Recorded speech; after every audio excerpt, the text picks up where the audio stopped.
يحكي ظلمة فيها ابتلائي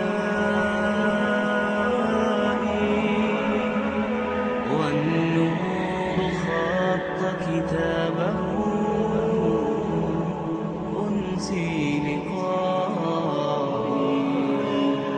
أنسي لقائي. دنیا کا بہت بڑا فاتح سکندر، سکندر دی گریٹ، اس کو سکندر اعظم کا جو ٹائٹل دیا اس کے چمچوں نے نہیں دیا،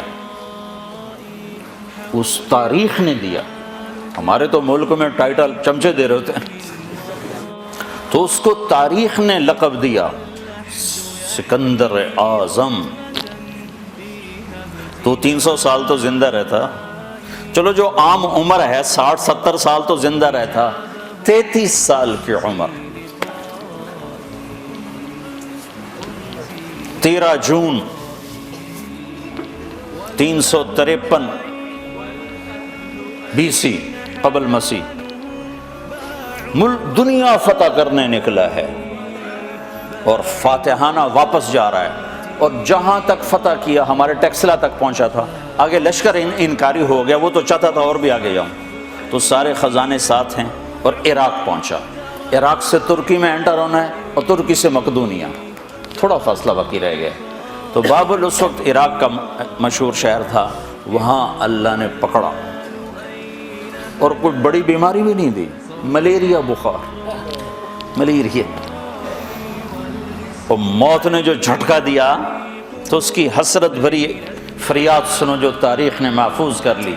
کوئی ہے، کوئی ہے، کوئی ہے جو مجھ سے میرے سارے خزانے لے لے اور مجھے گھر پہنچنے تک کی زندگی دے دے.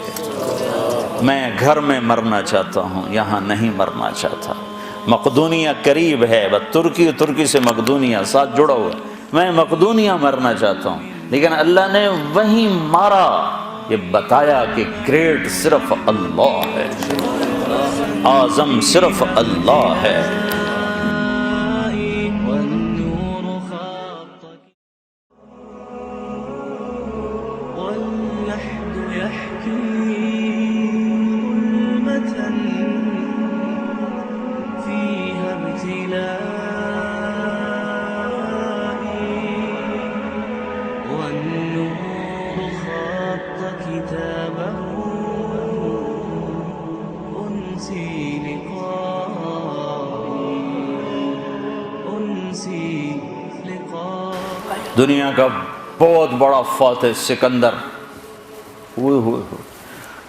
سکندر دی گریٹ، اس کو سکندر اعظم کا جو ٹائٹل دیا اس کے چمچوں نے نہیں دیا، اس تاریخ نے دیا. ہمارے تو ملک میں ٹائٹل چمچے دے رہے ہوتے ہیں، تو اس کو تاریخ نے لقب دیا سکندر اعظم. تو 300